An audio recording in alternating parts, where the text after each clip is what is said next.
দান করুন। এরপরে প্রশ্ন হলো, বিয়ের উদ্দেশ্যে প্রেম করা যাবে কিনা? বিয়ের উদ্দেশ্যে প্রেম করা আর কোরবানির উদ্দেশ্যে গরু চুরি করা সমান। বুঝতে পারছেন? কোরবানির উদ্দেশ্যে গরু চুরি করা বুঝেন? আরেকজনের গরু আপনি চুরি করে নিয়ে আসছেন, উদ্দেশ্য কি? কোরবানি করবেন। উদ্দেশ্যটা ভালো না খারাপ? ভালো, উদ্দেশ্যটা খুবই ভালো। আপনি কোরবানির উদ্দেশ্যে আরেকজনের গরু চুরি করে নিয়ে আসলেন, অথবা আরেকটা এক্সাম্পল নেন, কোরবানির উদ্দেশ্যে বিসমিল্লাহি আল্লাহু আকবার বলে একটা কুকুর জবাই করে দিলেন। কি বলেন? উদ্দেশ্য ভালো, পদ্ধতিটাও ভালো, কিন্তু অজাগায় করলেন। সওয়াব হবে না গুনাহ হবে? গুনাহ হবে। ঠিক একইভাবে বিয়ের উদ্দেশ্যে প্রেম করলে সওয়াব হবে না, বরং গুনাহ হবে। হ্যাঁ, এটা ঠিক। এই বাটপাড়ির এই সময়ে, প্রতারণার এই সময়ে বেশিরভাগ তথাকথিত বিবাহ বহির্ভূত সম্পর্ককারী, হারামে লিপ্ত পাপিষ্টরা, জেনাকারেরা মেয়েদের সাথে প্রতারণা করে, মেয়েরাও অনেক সময় ছেলেদের সাথে প্রতারণা করে, বিয়ের লোকটোপ দেয়, এগুলো সব মিছা কথা। ও ধান্দা হলো বাটপাড়ি, অবৈধ সম্পর্ক করে তার সুবিধা হাসিল করা হলো ধান্দা। বেশিরভাগই এই বেঈমানি বাটপাড়ি হয় এই জগতে, ঠিক না বেঠিক? কারণ জগৎটা তো হারাম, অতএব ওই হারামে আরাম নাই, তো দুই নম্বরই ছাড়া কিছু নেই। সেখানে কেউ যদি পাক্কা নিয়ত করে, না আমি দুই নম্বরই করে ছেড়ে যাব না, তার বিয়েই করব, এবং সত্যি সত্যি সে বিয়েই করলো, তাহলে এ হলো বাটপারদের মধ্যে ছোট বাটপার, খারাপ মানুষদের মধ্যে তুলনামূলক কম খারাপ। এটাও খারাপ, কারণ সে বিবাহ বহির্ভূত সম্পর্ক করেছে। এটাকে হালাল না হারাম? আপনি কোনো মেয়েকে বিয়ে করবেন, আপনি জানেন মেয়েটা ভালো, সব দিক থেকে ভালো, আপনি বিয়ের জন্য নিজেকে উপযুক্ত করবেন, পয়সা করে কামাবেন, মোহরের টাকা জোগাবেন, এরপরে বাপকে পাঠায়, বড় ভাইকে পাঠায় প্রস্তাব দেওয়া হবেন। এটা হলো বিয়ে করার নিয়ম। যদি কোনো কারণে মনে হয় না বাপ ভাই রাজি না, এখন বেটে বলে হচ্ছে না, তো বাদ দেন, এর চাইতে কত ভালো মেয়ে দুনিয়াতে আসবে। যৌবনের সময়টা ভাইরা আমার এমন একটা সময়, ইবলিস এই সময়টাতে আপনাদের যুবক ভাইদের মাথা সবচেয়ে বেশি নষ্ট করে। বলে কি যে এইটা যদি হাতছাড়া হয়ে যায় তোর জীবন শেষ বেটা, তুই কপাল পোড়া বেটা, এটা হাতছাড়া হলে কিচ্ছু না। আল্লাহর কসম, শয়তান মিথ্যুক। আপনাকে শয়তান মিথ্যা কথা বলছে, আপনাকে ধ্বংস করার জন্য, আপনাকে জেনার পথে নেওয়ার জন্য, বেঈমান করার জন্য, আপনার চরিত্রকে নষ্ট করার জন্য, কালিমা যুক্ত করার জন্য, হারাম রিলেশনে জড়ানোর জন্য শয়তান আপনাকে বলে এইটাকে না পাইলে তোর জীবন পুরাই মিশা হয়ে যাবে। কিচ্ছু মিশা হবে না, এর চাইতে হাজার গুণ বহুত যোগ্য মেয়ে আসবে ইনশাআল্লাহ। ঠিক না বে ঠিক? এই কথাটা বুঝতে একটু সময় লাগবে। দুই চারটা বাচ্চা কাচ্চার বাপ মা হয়ে গেলে এরপরে বুঝবেন আগে যা করছেন সব পাগলামি ছাগলামি ছাড়া আর কিচ্ছু না। এটা বোঝার জন্য সময় লাগবে। এই জন্য নিজের বুঝে না আসলেও আল্লাহর কথার উপরে কনফিডেন্ট রাখেন, বিশ্বাস রাখেন, ঈমান রাখেন। আল্লাহ বলেছেন হারামে আপনার জন্য আরাম নাই, আল্লাহ আপনার জন্য হারামে আরাম রাখেন নাই, অতএব সেটাকে না করেন। শয়তান আপনাকে মিথ্যা ওয়াদা করে, মিথ্যা ওয়াদা করে। যারা হারামখোর বা হারাম কাজ করে তাদেরকে শয়তান কিন্তু ফুসলায়। এই কাজটা করলে তোমার বিরাট লাভ হয়ে যাবে। একটা সময় সে বুঝতে পারে না, আমি আসলে লাভের চাইতে লস বেশি করছি।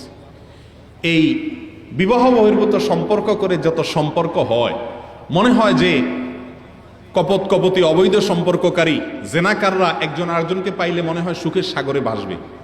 বিয়ে করতে দেরি নাই, এরপরেই তাদের ঝগড়া ঝাঁটি এবং সংসার ভাঙা শুরু হয়। ঠিক না বে ঠিক? বিবাহ বহির্ভূত প্রেম যেটা হয়, অবৈধ ভালোবাসা যেটা হয়, এই ভালোবাসাটা হলো অলওয়েজ মেড ইন চায়না। এটা হলো সবসময় কি? Made in China. আর বিবাহের পর যে ভালোবাসা হয় এটা made in Japan. Made in Japan না বলে বলতে পারি made in Medina, made in মক্কাতুল মুকাররমা, মেড বাই কোরআন এবং সুন্নাহ। এটাতেও অশান্তি হয় না তা না, হয়, কিন্তু তুলনামূলকভাবে ওইটার সাথে এটাকে যখন কম্পেয়ার করবেন দেখবেন যে এখানে অশান্তির পরিমাণ ওইটার তুলনায় হাজারো গুণ লাখো গুণ কম। ঠিক না বে ঠিক? যুবক ভাইয়েরা, আমি সব সময় সব জায়গায় এই প্রসঙ্গে কথা আসলেই বলি, ওই মুরব্বী চাচাদেরকে জিজ্ঞেস করেন চাচিদের সাথে সম্পর্ক কত গাঢ়, আপনারা কত মহব্বত ভালোবাসা আপনাদের উতরায়, কত প্রেম প্রীতি করেন, চিঠি দেন, মেসেজ লেখেন, ফেসবুকে, হোয়াটসঅ্যাপে, মোবাইলে, ফোনে, ইটিস পিটিস কত কিছু করেন, ভালোবাসা আপনাদের উতরায়, বলতে বলতে মুখ দিয়ে ফেনা তুলে ফেলেন।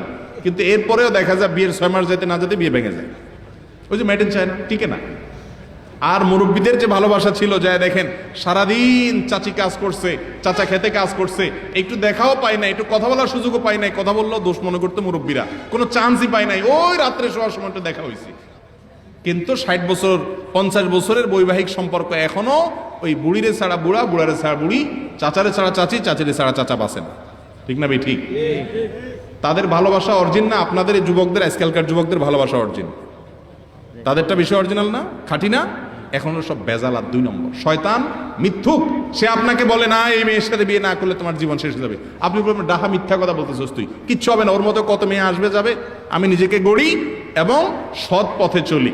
আমি সবসময় বলি সফট ড্রিঙ্কসের ঢাকনা যদি খুলে ফেলান, জাঁচটা চলে যায়, এরপরে কিন্তু আর ওটা খায়া স্বাদ নাই।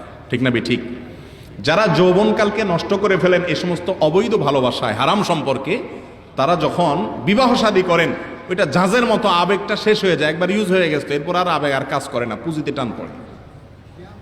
আর যারা আটকায় রাখেন আমি হারামে যাব না, আমার জীবনে একজন জীবন সঙ্গিনী আসবে, অপেক্ষা করি তার জন্য, সমস্ত ভালোবাসা তাকে উজাড় করে দিব, অপেক্ষা করেন, ইনশাআল্লাহ ভালোবাসা দেখবেন যে মেড ইন জাপানের মতো। আল্লাহ তাআলা আমাদেরকে বুঝার তৌফিক দান করুন। যুবকদেরকে নষ্ট করার জন্য এই সমস্ত কথা বলে। অনেকে বলে প্রেম পবিত্র জিনিস, শুনছেন না? শুনেন নাই? ইবলিস ইবলিসি করার জন্য কিছু হাদিস বানাইছে, কারণ জানে আপনি মুসলমানের সন্তান, আপনি কোরআন হাদিসের বাইরে চলতে আপনার বিবেকে বাঁধবে, আপনার মধ্যে দ্বিধা আসবে, এজন্য শয়তানের দোসররা দ্বিধাহীন কাছে আসার গল্প আপনাকে শুনাইতে বলবে। যা হারামের পথে আপনি আসেন, দ্বিধা আছে, সংশয় আছে ইসলামের কারণে, আপনি মুসলমান, সেই জন্য এই দ্বিধা সংশয় দূর করে আপনি হারামে লিপ্ত হয়ে যান, আপনার মধ্যে লাজ লজ্জা চলে যাক, এটা তারা চায়। তারা আপনার শত্রু, এই জন্য তারা অনেক মিথ্যা হাদিস বানায়, বলে যে প্রেম পবিত্র জিনিস। আরে ভাই, প্রেম মানে যদি বিবাহ বহির্ভূত সম্পর্ক হয়, তাহলে এর চাইতে নোংরা জিনিস আর আল্লাহর জমিনে দ্বিতীয়টা নেই। আপনি এটাকে যত পবিত্র বলতেছেন, আল্লাহর কাছে এটা ততই নোংরা, তার চেয়ে নোংরা। আল্লাহ তাআলা আমাদের যুবক ভাইদেরকে এই ভয়াবহ ফিতনা থেকে বেঁচে থাকার তৌফিক দান করুন। কঠিন কঠিন ভাই, বাঁচা কঠিন। চতুর্দিক থেকে হারামের হাতছানি আসছে, বাঁচা কঠিন। কিন্তু আপনি নিজে আগে বুঝতে হবে, আপনি কি হারামের পথে যাবেন না হালালের পথে যাবেন। সমস্ত যুবকরা বা বেশিরভাগ যুবকরা নিজের চরিত্রের মধ্যে কালিমা লাগাই ফেলছে। আপনি একজন যুবক হন যে আমার চরিত্রে আমি কালিমা লাগাবো না, আমি ধরে রাখবো, হালালের জন্য অপেক্ষা করব। শাবুন নাশা ফি ইবাদাতিল্লাহ, আল্লাহর আরশের নিচে 7 শ্রেণী মানুষ যারা ছায়া পাবে, তাদের মধ্যে 2 শ্রেণী ডাবল আইটেম যুবকদের জন্য। তার একটা হলো যেই যুবক তার তারুণ্যে যৌবনকালে পাপ করে নাই, আল্লাহর ইবাদত করেছে। আরেকটা হলো যৌবনকালে কোন সুন্দরী মেয়ে তাকে হারামের অফার করেছে, সে আল্লাহর ভয়ে সে অফারকে ডিনাই করার মতো সৎ সাহস রাখতে পেরেছে। এই 2 শ্রেণীর মানুষকে আল্লাহ তাআলা আরশের নিচে ছায়া দিবেন। যুবক ভাইরা, এত সুযোগ আল্লাহ তাআলা রেখেছেন শুধুমাত্র এই চ্যালেঞ্জিং কাজটা করার জন্য। যুবকদের অবস্থা হলো নতুন গাড়ির মতো, ব্রেক দিবেন সাথে সাথে দাঁড়ায় যাবে গাড়ি। আর মুরব্বীদের উপমা হলো পুরান গাড়ির মতো, ব্রেক দিলেও 2 হাত দূরে যায়, তারপর থামবে। বুঝতে পেরেছেন? যুবকরা যদি চায় যে আমি এখন এই জায়গায় স্টপ করে ফেলবো, দাঁড়াবো, আর সামনে আগাবো না, কোনো মেয়ের সাথে হারাম রিলেশন ছিল অতীত, নাম্বার ডিলিট করে ব্লক করে চিরকালের জন্য ভুলে যাব। কখনো আল্লাহ কপালে লেখা থাকলে সে ভালো হলে বিয়ে করে আনবো, আর নসিবে না থাকলে বিয়ে হয়ে গেলে যাক কতটা আসবে, শয়তানের ফাঁদে পা দেব না।